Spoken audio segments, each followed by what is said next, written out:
বাংলাদেশ বিপর্যয় থেকে বাঁচে কেন জানেন? আজ পর্যন্ত কেন বেঁচে আছে? আপনারা হয়তো ভাববেন যে উন্নতির কারণে আমরা বিপর্যয়ের থেকে বেঁচে আছি, নাইলে আপনি আমাকে যুক্তি দিয়ে বুঝান 7.8 ভূমিকম্প বাংলাদেশে আসছে, আসে নাই? কেউ মনে হয় জানে না। হ্যাঁ, কিন্তু বাংলাদেশে একটা টিনের ঘর পড়ে নাই। কিন্তু এই 7.8 গত ডিসেম্বরে তুর্কিতে আসছে। 1.5 লক্ষ লোক মারা গেছে, এক শহর মাটির সাথে মিশা গেছে।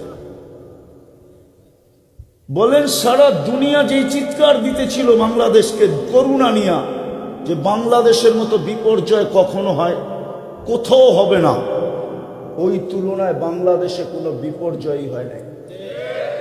বরং করুণার রোগী বাংলাদেশে যত সুষ্ঠুভাবে সুন্দরভাবে আলেম ওলামার হাতে দাফন হয়েছে, দুনিয়ার কোথাও করুণার রোগী এরকম সুন্দরভাবে দাফন হয় নাই। সত্য তো? আপনি এখন নেটে সার্চ দেন, করোনার সময় যতগুলা দাফন করার জন্য সংস্থা ছিল, সবগুলা মাদ্রাসার উস্তাদ এবং ছাত্রদের ছিল। কোনো বিপর্যয় ঘটে নাই। কেন? আমি দুনিয়া ঘুরে বলতেছি, রাগ হয় না আমার সাথে আবার কেউ। আমার 103টা দেশ দেখা শেষ। আমি আপনাদের স্বাধীনতা দেখি নাই। আমি জুলাইয়ের 18 তারিখে বাংলাদেশ থেকে গেছি। প্রথম আমার সফর ছিল ইংল্যান্ড। আমি 5 তারিখ ফজরের সময়, ফজরের আগে আমার ফ্লাইট ছিল ইংল্যান্ড টু ক্যানাডা। আমি যখন ক্যানাডায় নামছি তখন খবর পাইছি স্বাধীনতা। তারপরে আমি 13 তারিখে আবার ফিরছি ইংল্যান্ডে। 14 তারিখে আসছি আমি মিশরে। 16 তারিখে আসছি আমি মদিনা মুনাব্বারায়। 17 তারিখে ছিলাম মক্কা মুকাররমায়। রাত্রে আমার ফ্লাইট ছিল। 18 তারিখ সকালে নামছি আমি বাংলাদেশে। 2-3 দিন ছিলাম, তারপরে চলে গেছি কোরিয়া। আসছি গত 22 তারিখে। আমাকে বুঝাইতে হবে না, আমার উন্নত বিশ্ব দেখা শেষ। শুধু একটা বাকি আছে, নিউজিল্যান্ড।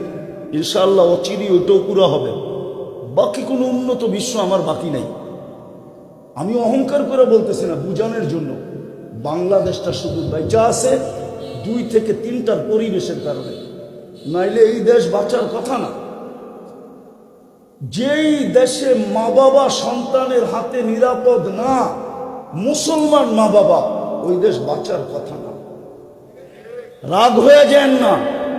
এখন আজকে মুখ খুলতেছি, যেই দেশের নেতারা, শীর্ষস্থানীয় সমাজপতিরা যুবকের জিন্দেগি বরবাদ করার জন্য ইয়াবাহা বিক্রি করে, ওই দেশ বাঁচে তো বাঁচে কি করে? মাদক বিক্রি করে ওই দেশ বাঁচে তো বাঁচে কি করে? যেই দেশের রক্ষকরা যুবকের যৌবনকে দুলিশাত করার জন্য ইয়াবাহা ক্যারি করে, ইয়াবাহা দেশে আনে, ডাইল আনে, সমস্ত মাদক আনে, যাদের নাকের ডগা দিয়া যারা এটাকে সাপ্লাই দেয়, ওই দেশ বাঁচে তো বাঁচে কি করে? রাগ হয় না, পায়ে হাত রাখি। শুধু বেঁচে আছে 3টা কারণে। আপনি চিৎকার দিয়ে মাদক বন্ধ করবেন, আর আমাদেরকে এসে বলবেন হুজুর মাদকের বিরুদ্ধে বলেন। আপনি ভিতরে ভিতরে মাদক সাপ্লাই দিবেন, আর আমরা মাদকের বিরুদ্ধে বলবো, আর যুবক মাদক ছেড়া দিবে। ঠিক না? এত টাকার দরকার হয় কেন যে মাদক দিয়া ব্যবসা করে কোটিপতি হইতে হবে? আল্লাহ তো লেখা দিছে কপালে, কোটিপতি হইলে তুই হবি হবি। নাইলে আমার মতো ফকির কোত্থেকে 103টা দেশ সফর করে? আমার মতো ফকির এইখানে লেখা আছে, হইতে পারে আরো 100 লেখা আছে এখানে, আরো 100 পুরা করব, ইচ্ছা আছে। আমাদেরকে এসে বলে হুজুর মাদকের ব্যাপারে বলেন, হুজুর এটা বলেন, ওটা বলেন। আরে বলতে হবে কেন? বলেন আমার সমাজের দুরবস্থা বলতে হবে কেন? রাগ হয় না, পায়ে হাত রাখি। শুধু 3টা কারণে এই দেশ, আমার কথা মাইনা নেন। মসজিদের কারণে, মাদারেসের কারণে, হক্কানি আলেম ওলামা আল্লাহওয়ালাদের কারণে। আপনি জানেন না আল্লাহওয়ালারা রাত্রে কতক্ষণ কাঁদে? আপনি তো ঘুমের ঘরে থাকেন, সিসি ক্যামেরা লাগান ওদের বাড়িতে, তারপরে দেখেন ওরা রাত্রে কি করে। সকাল হওয়ার 1 ঘন্টা আগেই হেফজোখানার পোলাপানগুলা ওঠে, 40,000 হেফজোখানার ছেলেরা ওঠে। প্রথমে লাল সবুজের পরিধিটাকে আধ্যাত্মিক সুরক্ষার চাদর দিয়া ঢাকে, তারপরে আল্লাহর কালাম পড়তে বসে। আপনার তো ওই সময় ঘুমের সময় মাত্র শুরু হইল, আপনি টেলিভিশন দেখতে দেখতে দুনিয়ার সব খবর নিতে নিতে আপনি মাত্র যায় ঘুমাইছেন। আপনি কেমনে দেখবেন ওই সময় আকাশের কালার কি? সকাল হওয়ার 1 ঘন্টা আগে উঠেন, ছাদে যান, যাইয়া দেখেন বাংলাদেশের আকাশের কালারটা কিরকম। বাংলাদেশের আকাশ কি বলে আমার কথা মানেন? এই জন্য 3টা পরিবেশের কারণে আমাদের দেশ বারবার বিপর্যয়ের থেকে বেঁচে গেছে। আর যতদিন এই পরিবেশগুলো থাকবে, ইনশাআল্লাহ আমি চ্যালেঞ্জ দিয়া বলতে পারি আমার দেশে কোনো বিপর্যয় হয় নাই, কোনো বিপর্যয় হবে না। আপনি এই মাটির ইতিহাস জানেন না? চলেন সোনার গালারা একটু শোনায় দিই। এই মাটির ইতিহাস আপনি জানেন না? আপনি জানলে 100 বছরের ইতিহাস জানেন, আপনি জানলে 71 থেকে ইতিহাস জানেন, আপনি 1400 বছর আগের ইতিহাস জানেন না। আল্লাহ রসুল হিজরত করেন নাই, তখন বাংলাদেশে ইসলাম চলে আসছে 4 সাহাবীর কাঁধে নিয়া।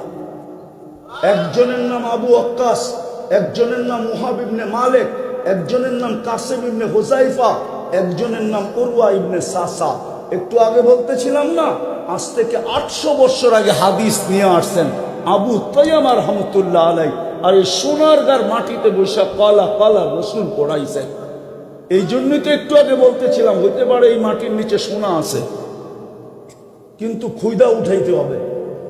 ওই সময় ইসলাম আমার দেশে চলে আসছে। এইখান থেকে চীনে ইসলাম গেছে, বাংলাদেশ থেকে। আবু ওয়াক্কাস রাদিয়াল্লাহু তাআলা আনহুর কবর গুয়াংজুতে রাখা আছে। ওয়াহাব ইবনে মালিক রাদিয়াল্লাহু তাআলা আনহুর কবর মঙ্গোলিয়ার বর্ডারে রাখা আছে। যায় দেখা আসেন। বাংলাদেশের ইতিহাস বহুত পিছিয়ে, নাইলে বাংলা সন 1400 কত এখন?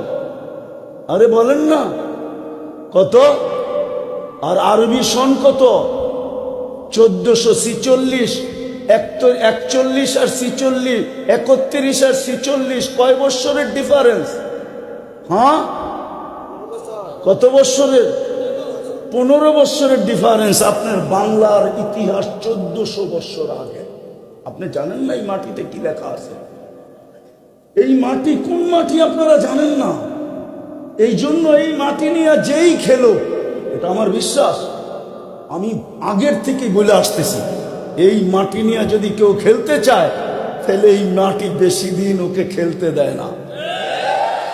এই মাটি ওকে বেশি দিন, দুনিয়া ভাবে মনে হয় খেলা হবেই না, খেলা, কিন্তু মাটি ওকে বেশি দিন খেলতে দেয় না। মাটি এমন খেলা খেলে যেটা সারা দুনিয়া তাকলাই গাজায় যে মাটি কি খেললো। আমরা তো ভাবলাম মাটি খেলবেই না।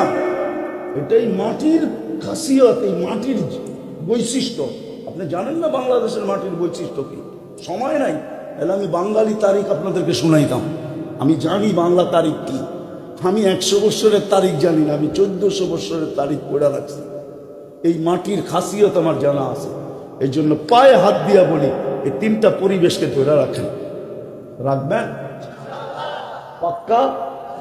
নির্বাচিত হওয়ার জন্য তো কতই তেল মারতে থাকে, ঠিক না? না মারে না? আপনাকে নির্বাচিত করছে কে? মুসলমানের ঘরে। ও দুনিয়াওয়ালাদের থেকে আল্লাহ দুর্বল, ঠিক না? ওই দুর্বল এক জায়গায় ইচ্ছা স্বাধীনতা দিছে বিদায়। যদি ইচ্ছা স্বাধীনতা না দিতেন তাহলে আপনাকেও আকাশের মতো খুঁটি ছাড়া দাঁড় করায় রাখতে পারতেন। আল্লাহ বলে আকাশকে ইচ্ছা স্বাধীনতা দেই নাই, যেইখানে দাঁড়াইতে বলছি ওইখানে দাঁড়ায় আছে। আপনি কি আকাশের চেয়ে বড়? রাগ হয়েন না আমার কথায়, আমি বুঝাইতে চাইতেছি। আর মৃত্যুর আগে বুঝলে কাজে দিবে, মৃত্যুর পরে সবাই বুঝবে। মৃত্যুর পরে লাগবে না, মৃত্যু লগ্নেই বুঝবে। লগ্ন বোঝেন? যখন মালাকুল মউত বুকে হাত দিয়া দিবে তখনই বুঝা ফেলবে, সমস্ত পর্দা সরা যাবে। একদিকে আপনার আমার বুকে মালাকুল মউত হাত দিবে, আর একদিকে পর্দা সরতে থাকবে, আর সচক্ষে দেখতে থাকবে। তখন চিৎকার দিতে থাকবে রব্বির জিউন, আল্লাহ আমাকে সুযোগ দেন, ফিরত পাঠান। আল্লাহ বলবে কাল্লা, আর কখনো ফিরত পাঠানো হবে না। তোমাকে বহুত বুঝানো হয়েছে, তুমি বোঝো নাই। তোমাদেরকে বুঝানোর জন্যই তো আমি কালাম পাঠাইছিলাম, নাহলে আল্লাহর কালাম পাঠানোর কি দরকার? আল্লাহ তো আল্লাহ, আল্লাহ তো আল্লাহ তো আল্লাহ। একটা জিনিস দিয়ে বুঝাইতে চাইতেছি, দেখি বুঝে আসে কিনা। আপনি আল্লাহকে যেইভাবে করেন, ওলামা আছে জিজ্ঞেস করেন, আল্লাহর আলিফ ফালায়া দেন তাহলে লিল্লাহ, তারপরও আল্লাহ আল্লাহ, লিল্লাহি মুলকুস সামাওয়াতি ওয়াল আরদ। আবার লাম ফালায়া দেন, লাহু মা ফিস সামাওয়াতি ওয়াল আরদ। আবার লাম ফালায়া দেন, শুধু হা রাখেন, হুয়াল্লাহুল্লাযী লা ইলাহা ইল্লা হু। আল্লাহ তো আল্লাহ, যেমনি করবেন অমনি আল্লাহ আল্লাহ থাকবে, ঠিক না? কি আল্লাহ আল্লাহ থাকবে? বুঝানোর জন্য বলতেছি, ভালো মতে বুঝেন, মনোযোগ দিয়ে শোনেন, কাজে দিবে, নাইলে একদিন পস্তাইতে হবে। আল্লাহ বলে সমস্যা তো ওইখানেই হয়েছে, তোকে ইচ্ছা স্বাধীনতা দিছি। যদি ইচ্ছা স্বাধীনতা না দিতাম, সারাদিন ভোগ করবে আমার আর চলবে গরুর মতো।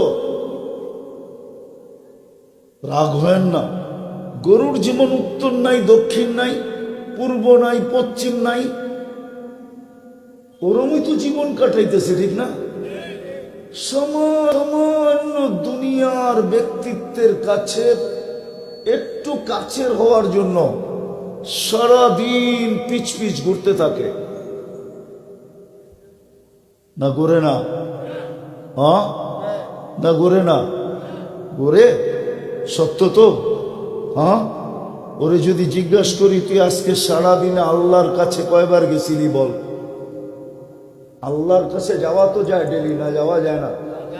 কয়বার যাওয়া যায়? কমসে কম 5 বার। সারাদিন গেলেও তো না নেই। এই উম্মতকে তো আল্লাহ সুযোগ দিছেন, মাত্র 20 3 20-এ কত হয়? 3 20 না, 3 15 কত হয়? 3 15 না, ফতুয়া এটাও আছে, 3 10-এ কত হয়? 30 মিনিট খালি আপনি কাছে যেতে পারবেন না। 30 মিনিট ছাড়া 23 ঘন্টা, 23.5 ঘন্টা ইচ্ছা করলে আপনি কাছেই থাকতে পারেন। এছাড়াও তো আছে, আমি হাদিস দিতেছি, আল্লাহ বলে 24 ঘন্টা তুই আমার মজলিসে থাকতে চাস, তাহলে তোর জন্য আমি সুযোগ দিতেছি, আহলু যিকরি আহলু মাজালিসি। হাঁটতে চলতে উঠতে ফিরতে যে আমার 24 ঘন্টা জিকির করে, সে যদিও জমিনে থাকে, যদিও দোকানে থাকে, যদিও হাটে থাকে, যদিও বাজারে থাকে, যদিও অফিসে থাকে, যদিও আদালতে থাকে, যদিও খেতে থাকে, যদিও খামারে থাকে, যদিও আদালতে থাকে, যদিও মিলে থাকে, যদিও ফ্যাক্টরিতে থাকে, যদিও বাড়িতে থাকে, যদিও ঘরে থাকে, চাই নদীতে থাকুক, চাই আকাশে থাকুক, চাই পাহাড়ের চূড়ায় থাকুক, চাই জঙ্গলে থাকুক, যেখানেই থাকুক না কেন, আহলু যিকরি আহলু মাজালিসি, উঠতে বসতে চলতে ফিরতে যদি আমার জিকির করলো, তো সে আমার মজলিসের লোক হিসাবে গণ্য হতে থাকে। সেজন্য আমার মজলিসে আছে। আমি হাদিসে কুদসি বললাম, কোনো সাধারণ হাদিস না, এটা আল্লাহর বাণী, হাদিসে কুদসি, যেটা আল্লাহ বর্ণনা করছেন, আহলু যিকরি আহলু মাজালিসি। সেজন্য আমার মজলিসের লোক। তো কথা শুরুটা ছিল ইচ্ছা স্বাধীনতা দিছেন বিদায়, বিবেক চিন্তা ক্ষমতা দিয়া যা কিছু চিন্তা করতে পারি, বিবেক দিয়া যা খুশি তা করতে পারি, যেই কোনো বিদ্যায় বিদ্বান হইতে পারি, যেই কোনো শিক্ষায় শিক্ষিত হতে পারি, যেমন খুশি তেমন চলতে পারি। যদি ইচ্ছা স্বাধীনতা না দিতেন তাহলে রব্বে কাবার কসম কোন যুবকের ক্ষমতা হইতো না, ও যেইভাবে চলে এক শ্বাস ওইভাবে নেয়। কোন যুবকের ক্ষমতা হইতো না, ও যেইভাবে চলে। আজকাল আমাদের যুবক সমাজ যেইভাবে চলে এক শ্বাস নেওয়ার ক্ষমতা হতো না, এক কদম চলার ক্ষমতা হতো না। উনজুর ইলাস সামাই ওয়া ইরতিফাইহা, আকাশটা দেখ, ইচ্ছা স্বাধীনতা ওকে দেই নাই, বিদায় ওই খুঁটি ছাড়া দাঁড়ায়া থাকতে, খুঁটি ছাড়া নিজের অস্তিত্বকে ধরে রাখতে বাধ্য। কি আকাশ কি কাগজ দিয়ে বানানো? কাগজ দিয়া? মোটা কতদিনের রাস্তা জানেন? শুধু মোটা হইল 500 বৎসরের রাস্তা। মোটা মোটা মোটা, ও তো খুঁটি ছাড়া নিজেকে ধরে রাখছে। এক সুতা নিচে নামার ক্ষমতা নেই। সূর্যকে স্বাধীনতা দেন নাই, ও আপনাদের দুনিয়ার থেকে 9,30,00,000 মাইল দূরে। ভালো মতে বোঝেন কিন্তু, ঘন্টায় দৌড়াইতেছে 60,000 66,000 কিলো, 66,000 মাইল ব্যাগে, 66,000 মাইল ব্যাগে দৌড়াইতেছে। কি করতেছে? দূরত্ব কত দুনিয়ার থেকে? 9,30,00,000 মাইল দূরে। বড় কত দুনিয়ার থেকে? 13 লক্ষ গুণ বড়। ও 1 ইঞ্চি নিচে নামার ক্ষমতা নাই। এক কিতাবে লেখা আছে, লাউ কদ্দামতু শিবরান লামুতুম জামিয়া, যে 1 বিঘা যদি নিচে নামায় দেয় সূর্য, তাহলে তাপমাত্রায় তোমরা সব মরে যাবে। তাপমাত্রায় মরো আর না মরো, চর্ম ক্যান্সারে তোমরা সব মরে যাবে, সব চর্ম ক্যান্সারে মরে যাবে 1 বিঘা যদি নিচে নামায় দেয়। যেখানে আসে ওইখান থেকে। রঙে আসি তো, সূর্যের আলোটা 3 বার ফিল্টার হয়। কয়বার? আপনার বাড়ির ফিল্টারটা কয়বার ফিল্টার হয়? আরে বলেন না কেন, বাড়িতে ফিল্টার নাই? পানি খাওয়ার ফিল্টার নাই? কয়বার ফিল্টার হয়? দূর মিয়া, আপনার বাড়ির ফিল্টার কি 3 বার ফিল্টার করে? কয়বার? সূর্যের আলো 3 বার ফিল্টার হয়। আপনার বিজ্ঞানকে জিজ্ঞাসা করেন, 3 বার ফিল্টার হওয়ার পরে দুনিয়াতে আলোটা আসে। আর যদি ডাইরেক্ট পাঠাইতেন তাহলে এতদিনে সাফা। এতদিনে কি? ঢাকায় শব্দ বোঝেন তো? এতদিনে সাফা। যদি ইচ্ছা স্বাধীনতা না দিতেন তাহলে যুবক এই বেশে ঘুরতে পারে না। ও নির্বাচিত মুসলমানের ঘরে। কার ঘরে? কি? মুসলমানের ঘরে নির্বাচিত হওয়ার বেনিফিট জানেন? আপনি কতটুকু বেনিফিট ভোগ করতেছেন? প্রথম বেনিফিট বলতেছি, শুধু আপনি না, হাদিসে আছে, যতক্ষণ পর্যন্ত একজন মুসলমান থাকবে ততক্ষণ পর্যন্ত কিয়ামত হবে না। শোনেন না এই পর্যন্ত? একবারও শোনেন নাই? তাহলে আপনি ভাবেন একজন মুসলমানের ভ্যালু আল্লাহর কাছে কত। একজন মুসলমান থাকলেও কি হবে না? কি হবে না? তাইলে আপনার ভ্যালু কতটুকু? আপনার কারণে পালতেছে, সারা দুনিয়ার সিস্টেমকে চালাবে যতদিন পর্যন্ত আপনি বেঁচে আছেন। সারা জগতের সিস্টেম চালাইতে, একটা সংসার চালাইতে যে চুল পাইকা যায়, ঠিক না? না পাকে না? কোমর ঝুঁকা যায়। সব সিস্টেম আল্লাহ চালাবে শুধু একজন মুসলমানের কারণে। ভাবছেন কোনদিন আপনার ভ্যালু কত? এটা তো দুনিয়ার ভ্যালু। আখেরাতের ভ্যালু জানেন কি? আমি তো বলি যে কাগজে মুসলমান, বাস্তবে মুসলমান না, শুধু কাগজে মুসলমান। কাগজে মুসলমান বোঝেন?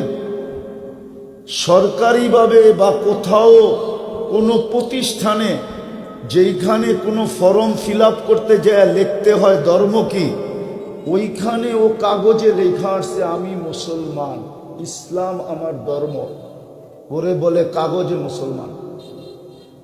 বাস্তব দৃষ্টিতে ইসলামের কিচ্ছু নাই ওর কাছে। ওই কাগজের মুসলমানও একদিন দুজক থেকে বাহির হবে। যেই দিন বাহির হবে ওদিন সারা দুনিয়ার কাফের দুজকে চিৎকার দিবে, ইয়াউমা ইয়াওয়াদ্দুল্লাযীনা কাফারু লাউ কানু মুসলিমিন। আফসোস, আমরা যদি ওর মতো কাগজে মুসলমান হইতাম তাহলে আজকে চিরদিনের জন্য দুজক থেকে বাহির হইয়া চির শান্তির জায়গা জান্নাতে যাওয়ার সুযোগ হইত। ওই মুসলমান হিসাবে আপনাকে নির্বাচিত করছে কে? কে? যেই দলের থেকে যদি কোনো দলের থেকে নির্বাচিত হয় আর দলের গঠনতন্ত্র যদি না মানে, তাহলে দল তার ভিতর বিরুদ্ধে কি সিদ্ধান্ত নেয়? শুধু বহিষ্কার। কখনো শুধু বহিষ্কারও হয়, আবার কখনো কখনো গঠনতন্ত্রের বিরোধিতা দেখা হয়, যে বিরোধিতা কি ধরনের বিরোধিতা করলো। কখনো কখনো বহিষ্কারও হয়, সাথে সাথে হাতকড়িও আসে, পায়ে বেড়িও আসে, আবার জেল জরিমানাও আসে, আবার অনেক সময় দেখা যায় আয়নাঘরে নিয়ে সাফ করেও দেওয়া হয়। না দেওয়া হয় না? হ্যাঁ, এই গঠনতন্ত্র কে বানাইছে? দুনিয়ার দলীয় গঠনতন্ত্র কে বানাইছে? আল্লাহ। কে বানাইছে? দুর্মিয়া ওই দল বানাইছে, ঠিক না? 2,500 মানুষ, আপনারও মনে হয় সব আউলে গেছেন গা, ঠিক না? সোনার গায়ের মানুষ আউলে গেছেন, ঠিক না? সবার বাড়ির থেকে সোনা ওঠে তো আউলাইবেন না কিনলে গা, সোনার বড়ি হয়ে গেছে 1 লাখের উপরে, আউলানেরই তো কথা, ঠিক না? হ্যাঁ, কি কন? তো যেটা বুঝাইতেছিলাম, ওই দল গঠনতন্ত্র বানায়। আপনাকে মুসলমানের ঘরে নির্বাচিত করছে কে? ওই আল্লাহর কি কোনো গঠনতন্ত্র নাই? হ্যাঁ, নাই। আপনি যে ওটার বিরোধিতা করেন ইচ্ছা স্বাধীনতা পাওয়ার কারণে, কই আপনার তো কোনোদিন অক্সিজেন বন্ধ করলেন না, নাইলে যুবক তাফালিং করে কি কইরা? হ্যাঁ, আমরা তো রাস্তাঘাটে দেখি, সমাজে চলতে যায় দেখি, আর একা একা হাসি, কাউকে বলাও যায় না। ওটা দুঃখের হাসি, সুখের হাসি না। আফসোস, লোকটা নিজেকে এত এডুকেটেড মনে করে, লোকটা নিজেকে এত শিক্ষিত মনে করে, নিতলা লোকেকে এত বড় বড় জ্ঞানী গুণী মনে করে, লোকটা নিজেকে এরকম কিছু মনে করে। যুবকরা নিজেকে কিনা ভাবে বলেন? জিজ্ঞাসা করেন ওদেরকে, রাগ হয়ে যায় কিনা? বা ওরা ওদেরকে কিনা ভাবে বলেন? একলা হাঁটলে একরকম, মোটর সাইকেলে উঠলে আরেক রকম, পিছে যদি কেউ থাকে তো আরেক রকম, পথপুত পায়া গেলে তো কোনো কথাই নেই, ঠিক না? পথপুত পায়া গেলে তো বাপ অন্য রকম, ঠিক না? হ্যাঁ, পদস্থ ব্যক্তির সান্নিধ্য পাইলে তো কোনো কথাই নেই, ঠিক না? তখন দুনিয়া দেখে যে রুট দিয়া যাইতেছে, আসলে ও রুট দিয়া যায় না, ও তো হাওয়ার উপর দিয়া যেতে থাকে। সামান্য একটা জীবনে কিছু পায়া এই অবস্থা। এই জন্য আমি কথাকে গুছায়া নিয়ে আসতেছি। সময় আমার হাতে খুব কম, আর কম দিতে পারতেছি কেন এটাও বলতেছি। আমাকে এই রাত্রি বরগুনা যেতে হবে, আমাদের কালকে ইস্তেমা আছে 3 দিনের। এই জন্য সময় বেশি দিব না, কম দিব, কিন্তু আশা করি ধ্যান দিয়া শুনলে, মনোযোগ দিয়ে শুনলে অল্প যথেষ্ট হবে। তো যেটা বুঝাইতেছিলাম, যে ইচ্ছা স্বাধীনতা যদি আল্লাহ না দিতেন, তাহলে বিবেকওয়ালা মানুষটা বিবেককে এরকম ব্যবহার করতে পারত না, বুদ্ধিওয়ালা মানুষ বুদ্ধিটাকে এরকম ব্যবহার করতে পারত না, শিক্ষিত মানুষ শিক্ষাকে এরকম ব্যবহার করতে পারত না, দীক্ষিত মানুষ দীক্ষাটাকে এরকম ব্যবহার করতে পারত না, যুবক যৌবনটাকে এরকম ব্যবহার করতে পারত না, নারী নারীত্বটাকে এরকম ব্যবহার করতে পারত না। পুরুষত্বটাকে এরকম ব্যবহার করতে পারতো না, টাকাওয়ালা টাকাকে এরকম ব্যবহার করতে পারতো না, পদস্থ লোক পদকে এরকম ব্যবহার করতে পারতো না, শক্তিওয়ালা শক্তিকে এরকম ব্যবহার করতে পারতো না, আধিপত্যওয়ালা আধিপত্যকে এরকম ব্যবহার করতে পারতো না, রূপসী রূপকে এরকম ব্যবহার করতে পারতো না যেরকম আজকে ব্যবহার করে। কোনো ব্যক্তি কোনো জিনিসকে তার ইচ্ছা মতো ব্যবহার করতে পারতো না। আল্লাহ দৃষ্টান্ত আমাদের সামনে রাখছেন, তারপরে আমাদের দৃষ্টি আকর্ষণ করছেন। উনদুর ইলা সামাই ওয়া ইরতিফাইহা, আকাশ দেখ, উচ্চতা দেখ। উনদুর ইলা শামসি ওয়া শুআইহা, সূর্য দেখার কিরণ দেখ। উনদুর ইলাল বিহারি ওয়া আমওয়াজিহা, সমুদ্র দেখার তরঙ্গমালা দেখ। উনদুর ইলাল জিবালি ওয়া ইস্তিকরারিহা, পাহাড় দেখ আর দৃঢ়তা দেখ। উনদুর ইলাল আরদি ওয়া ইত্তিসাইহা, জমিন দেখ আর প্রশস্ততা দেখ। আফালা ইয়ানজুরুনা ইলাল আরদি কাইফা সুতিহা, আল্লাহ বলে জমিন দেখোস না আমি কেমনে বিছাইছি। আল্লাহ বুঝাইতে চাইতেছে এগুলা সব বাধ্য করছি, কাউকে ইচ্ছা স্বাধীনতা দেই নাই।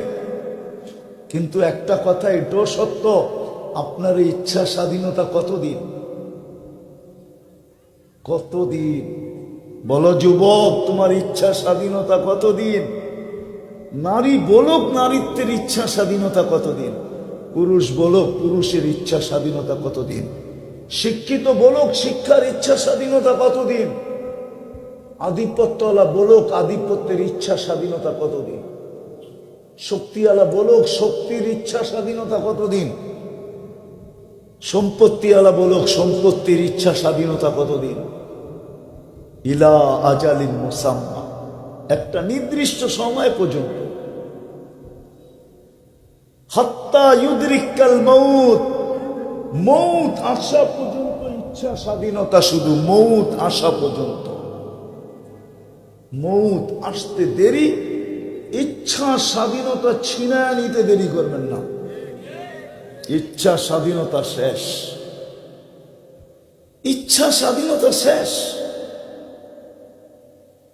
ইচ্ছা স্বাধীনতা শেষ। তারপরে চিরদিন চলতে হবে ইচ্ছাধীন, ইচ্ছাধীন চলতে হবে। ইচ্ছাধীন বুঝেন তো? আল্লাহর ইচ্ছা অনুযায়ী চলতে হবে। এই জন্য আছে, কোরআনে আছে, দুযোগীরা চিৎকার দিবে, 2 দিন পরে আল্লাহ মুখে সিলগালা করে দিয়া বলবে কালুক সাউ ফিহা ওয়ালা তুকাল্লিমুন, আজকের থেকে চিৎকার দেওয়ার ক্ষমতা তোমার থেকে হরণ করা হলো, আজকের থেকে কথা বলার শক্তি তোমার থেকে হরণ করা হলো। না কথা বলতে পারবে না, চিৎকার দিতে পারবে, চিৎকারও দিতে পারবে না। বোবা যেরকম আ আ করতে থাকে আর হাত দিয়া বুঝাইতে থাকে, ওই আ শব্দও করতে পারবে না। ইচ্ছা ছিনায় নিয়ে আনিবে আল্লাহ। ভালো মতে বুঝি, ভালো মতে কাজে দিবে, ভালো মতে বুঝি যুবক, ভালো মতে বুঝো, কাজে দিবে। নাইলে যেই কোনো মুহূর্ত তুমি উঠে যেতে পারো। আল্লাহর এটাই ঘোষণা, শাবাব লা ইয়াক্তারুকা শাবাবুকা। আমি কিন্তু হাদিস দিতেছি, আল্লাহর ঘোষণা দিতেছি, আল্লাহর ঘোষণা মানো। আল্লাহ ঘোষণা দিতেছে শাবাব লা ইয়াক্তারুকা শাবাবুকা, যুবক যৌবন যেন তোকে বিমুখ না করে। কাম্মিন শাব সাবাকাকা ইলাল মাউত, কত যুবককেই তো আমরা যৌবন অবস্থায় উঠে আনিছি। ইচ্ছা করলে তোমাকে উঠে আনিয়ে যেতে পারি। স্বপ্ন স্বপ্নের জায়গায় থেকে যাবে, আকাঙ্ক্ষা আকাঙ্ক্ষার জায়গায় থেকে যাবে। এমনকি ফ্যামিলির সমস্ত আশা আকাঙ্ক্ষা ধূলিসাৎ হয়ে যাবে। আমার মনে আছে 2000 কত করোনার সময় 2021-এ আমি আমেরিকাতে ছিলাম। আমি এক জানাজায় ছিলাম, পরিচয় নিতে যেয়ে দেখি ছেলেটার বাড়ি নোয়াখালী। সে মেক্সিকো দিয়ে আমেরিকাতে ঢুকছে, একবারে ইয়ং, মাত্র জেল থেকে বাহির হয়ে আসছে 5 মাস। 5 মাস পর্যন্ত সে হোম ডেলিভারির কাজ করতেছিল মোটর সাইকেলে। ওর কোনো আত্মীয় স্বজন নেই, মোটর সাইকেল অ্যাক্সিডেন্ট করে মারা গেছে। আমি সত্য বলতেছি, ওর জানাজা আমাকে কাঁদায় দিছে। আপনজন তো কেউ ছিল না, কেউ কাঁদছে কি কাঁদে না আমি জানি না, আমি দেখি না কাউকে কাঁদতে, কিন্তু আমাকে কাঁদায় দিছে। আমি ভাবতেছিলাম যে এই যুবক মেক্সিকো দিয়ে 25 থেকে 30 লক্ষ টাকা দিয়ে ঢুকছে, 3 মাস জেল খাটছে, বাহির হয়ে আসছে 5 মাস। যদি পার মান্থ $5,000 কামায় তো 5 মাসে $25,000 কামাইছে। এখন পর্যন্ত যে টাকা খরচ করছে ওইটাই তো উঠাইতে পারে না, ঠিক না? বাকি আশা কোথায় যে 2 দিন পরেই, 2-1 বছর পরেই আমি গ্রিন কার্ড পাবো, বাড়িওয়ালাদের জন্য অ্যাপ্লাই করব। একদিন দেখা যাবে আমার বউ আসবে, আমার মা আসবে, আমার বাবা আসবে, আমার ভাই আসবে, আমার বোন আসবে, আমার পুরো ফ্যামিলিটা আসবে। একদিন আমেরিকাতে আমরা একটা ফ্যামিলি হব। কত আশাই তো সারা রাত্রে খালি বুনতে থাকতো, সব দুলিশাত। যুবক, তোমাদেরকে আল্লাহ এটাই বোঝায়, শাবাব লা ইয়াক্তারুকা শাবাব। যুবক, যৌবনদেরও তোকে ধোঁকা না দেয়। যৌবন কিন্তু ধোঁকার জিনিস, তোকে যেন ধোঁকা না দেয়। কাম মিন শাব সাবাকাকা ইলাল মাউত। কত যুবককে তো আমরা যৌবন অবস্থায় উঠায় নিছি। আশা কোথায়, আকাঙ্ক্ষা কোথায়, স্বপ্ন কোথায়, সব দুলিশাত। আবার আমাদেরকে আল্লাহ সতর্ক করে, ইবনা আদম লা তাফরাহ বিদুনিয়াইকা। সোনারগাঁর মানুষ, ডেলি বাড়ির থেকে সোনা ওঠে বলে হারায় যেও না, বিমুখ হয়ে যেও না। মনে করেন উঠলো সোনারগাঁও, সোনা উঠতেও পারে এখান থেকে, ঠিক না? কি নাম, কি কি? আর আমার মনে হয় উঠতেও পারে সোনা। এটার একটা প্রমাণ আমার কাছে আছে। কি আছে? আপনারা জানেন না ওটা, সোনারগাঁর আলেমরাও জানেন, আমার বিশ্বাস। আবার আলেমরা রাগ না হয়ে যায়, আমার বিশ্বাস সোনারগাঁর থেকে সোনা উঠতে পারে। আমার বিশ্বাস সৌদি আরব থেকে যদি তেল উঠতে পারে, সৌদি আরবতে যদি সোনা উঠতে পারে, তাহলে সোনারগাঁর থেকেও সোনা উঠতে পারে। কেননা সর্বপ্রথম হাদিসের দর্শ 1268 সনে কলা রসুলের দর্শ, সবক পড়ানো এই সোনারগাঁর থেকে প্রথমে শুরু হয়। আবু তাইয়ামা রহমতুল্লাহ আলাইহি সর্বপ্রথম হাদিসের দর্শ দিছেন। হাদিসের দর্শ বোঝেন? হাদিসের ক্লাস পড়াইছেন, হাদিস পড়াইছেন, আল্লাহ রসুলের হাদিস পড়াইছেন 1268 সন, প্রায় 800 বৎসর কাছাকাছি। ওই সময় এখানে হাদিসের দর্শ দিছেন। আর যেইখানে সর্বপ্রথম হাদিসের দর্শ দিছেন, তাহলে আমার মনে হয় ওই হাদিসের দর্শের কারণে এই সোনারগাঁর মাটির নিচের থেকে সোনা উঠতে পারে। সৌদি আরবের থেকে যদি তেল উঠতে পারে, সোনা উঠতে পারে, তাহলে আমার বিশ্বাস জন্ম নেওয়ার কারণে, রসুলুল্লাহর দেশ হওয়ার কারণে, উনি ওইখানে থাকার কারণে যদি ওই জমিন থেকে তেল উঠতে পারে আর সোনা উঠতে পারে, তাহলে ওনার হাদিস যেখানে সর্বপ্রথম পড়ানো হয়েছে এই বাংলাদেশের ভিতরে, বরং বলা যাবে পুরা ভারতবর্ষের ভিতরে সর্বপ্রথম যেখানে হাদিসের দর্শ হয়েছে, এই সোনারগাঁর থেকেও সোনা উঠতে পারে। কিন্তু তালাশ করবে কে, এটা তো আর আমি জানি না। যদি তালাশ করে, একদিন আমার কথা সত্য হইতে পারে যে সোনারগাঁর থেকে এখন সোনা উঠা শুরু হয়েছে। যদিও সোনারগাঁর মানুষ মানবে না আমার কথা। কি মানবে?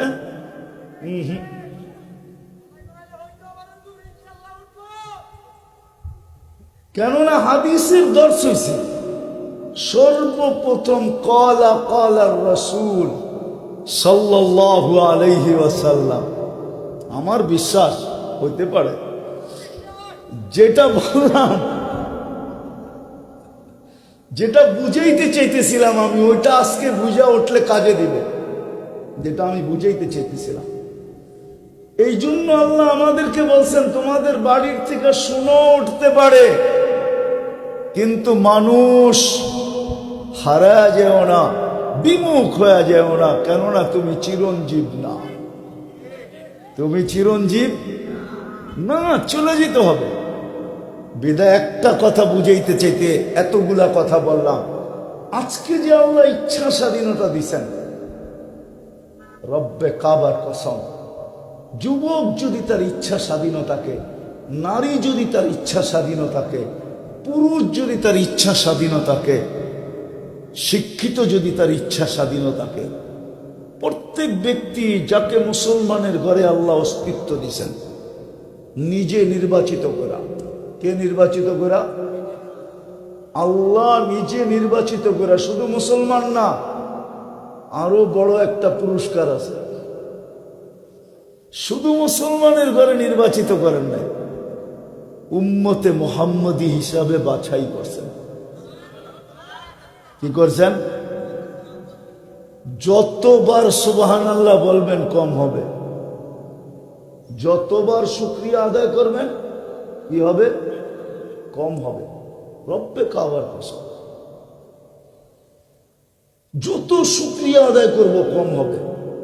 আপনি উম্মতে মুহাম্মদী হিসাবে বাছাইকৃত, নির্বাচিত হয়েছেন। কোরআন বলে হুয়াজ তাবাকুম, আপনি সমগ্র জাতির ভিতরে শ্রেষ্ঠত্বের মুকুট পাইছেন। কুনতুম খায়রা উম্মাহ,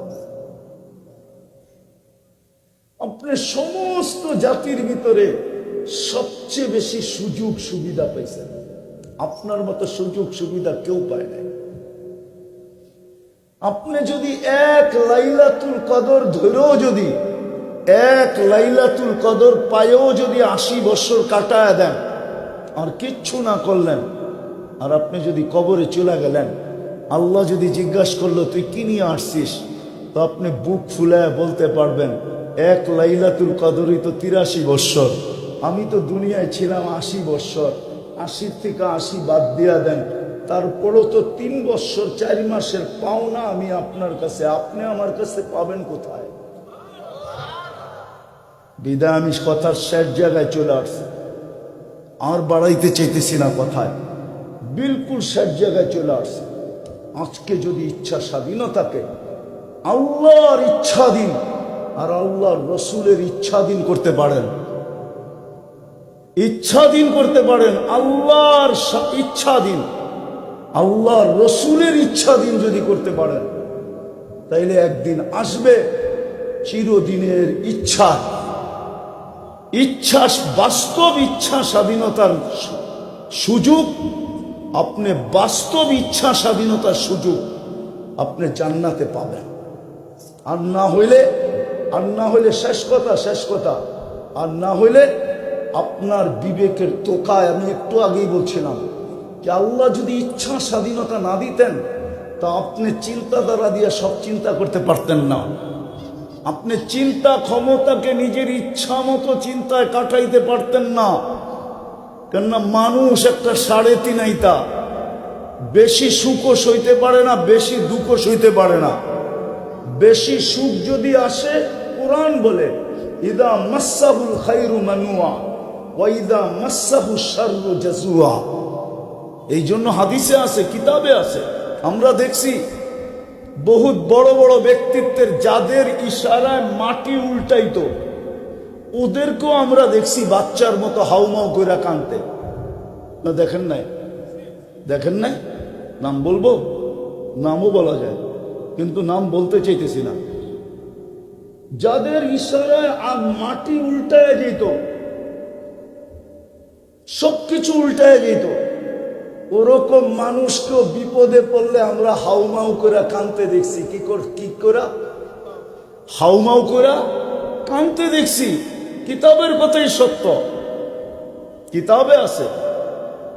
ইদা ওয়াকা ফিল মুসিবাতি, আমি আরবি বলতেছি, ইদা ওয়াকা ফিল মুসিবাতি তারাহু তিফলান সাগীরা, বিপদে যখন পড়ে তো বাচ্চার মতো হাউমাউ করে কাঁদে। তো যেটা আমি বুঝাইতেছিলাম, আমার শেষ কথা, কিন্তু আমাকে বহু দূর যেতে হবে, এই জন্য অপেক্ষা করা যাবে না। আমি শেষ কথায় আসেন, আজকে ইচ্ছা স্বাধীনতা আল্লাহ দিছে, বিদায় আপনি বিবেক দিয়ে সবকিছু করতে পারেন, বুদ্ধি দিয়ে সবকিছু করতে পারেন, যে কোনো বিদ্যায় বিদ্বান হইতে পারেন, যেমন খুশি তেমন দিন জীবন কাটাইতে পারেন। কিন্তু এটা মনে রাখবেন, আপনি মুসলমানের ঘরে নির্বাচিত, আর আপনার পক্ষ থেকে না, আল্লাহর পক্ষ থেকে। আল্লাহ নির্বাচিত করছে বিদায় আপনি মুসলমানের ঘরে, আল্লাহ নির্বাচিত করছে বিদায় আপনি উম্মতে মুহাম্মদী। এই দুটা কিন্তু আল্লাহর পক্ষ থেকে, ভুলা গেলে চলবে না। দুনিয়ার জীবন 60-70 বছর, কবরে দিয়ে আসতে দেরি, এটাই সত্য। নাইলে আমি এই আগস্টের 17 তারিখে ছিলাম মক্কা মুকাররমা। আমি যখনই ওইখানে যাই, আবু তালেবের কবর যখনই দেখি আমার চোখে পানি আসে। এই জন্য পানি আসে যে আবু তালেবের থেকে বড় ব্যক্তিত্ব তো কেউ নাই। আল্লাহ রসুলের সাথে সম্পর্ক তো কারো এর চেয়ে বেশি নাই। চাচা 44 বছর আল্লাহ রসুলকে বুকে রেখা পাচ্ছে, কিন্তু দুনিয়ার থেকে চাইতে দেরি, কোনো সম্পর্ক কাজে দেয় না। আজকে আপনি আমিও চলে যাব, সম্পর্ক কাজে দিবে না। বিদায় চলেন আজকে অঙ্গীকার করি যে আমি আমার ইচ্ছা স্বাধীনতাকে আল্লাহর ইচ্ছার, রসুলের ইচ্ছার অধীন করব। করবেন? হ্যাঁ, শুধু একটা দিক দিয়া করেন যে আজকের থেকে 5 ওয়াক্ত নামাজ কখনো ছাড়ব না। আল্লাহ আমাদেরকে আমল করার তৌফিক দান করেন।